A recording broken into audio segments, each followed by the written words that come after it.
Breaking news. Now Reacher has finally arrived.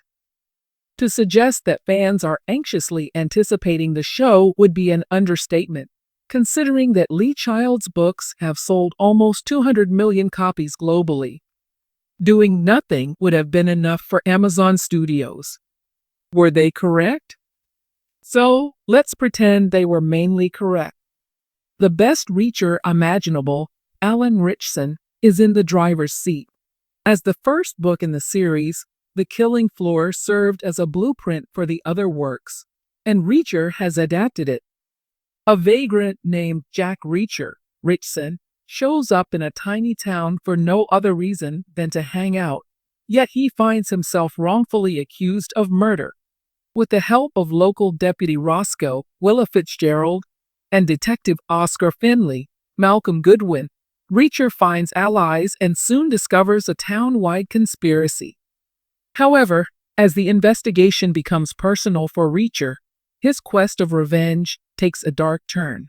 This book rebooted the Stranger Comes to a Corrupt Town formula and launched the Reacher series, which combines elements of pulp noir with Western suspense. One reviewer well described Reacher's method of killing bad guys artisanal fascism because he goes about it without thinking, feeling, or worrying about consequences. This makes him the prototypical minimalist drifter vigilante. Everyone watches the show because of Ritchson. In his portrayal of the Reacher character from the books, he brings forth the character's underlying sardonic, dry humor. He gets the physique of the unstoppable block of American vigilante justice, Jack Reacher, down pat.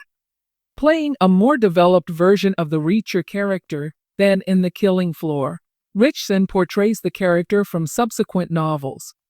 Although Lee Child had not yet fully figured out Reacher in the first book, the character from the first series, the prototypical restless nomad, is the one that readers will recognize from the books. He's like Captain America, but he's not really sociable.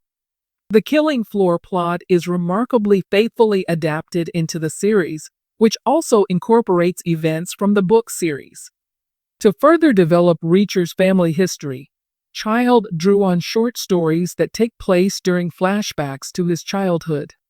In addition to giving Finley more to do, the screenplay transforms him and Roscoe into the core investigating team for Reacher.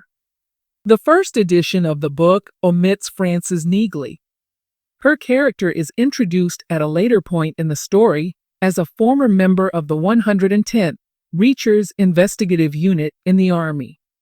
For her to become a series regular in future seasons, and maybe to establish Reacher's support system in the first, the show introduces her in the 5th episode.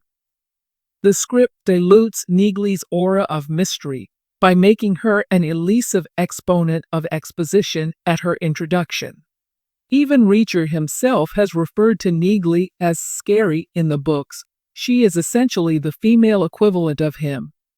While he is reserved and unflappable, she is much more so, and she is his only real friend.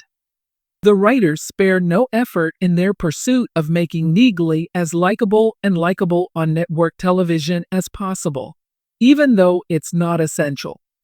However, as the season progresses, the show becomes increasingly laden with cheesy network TV concessions.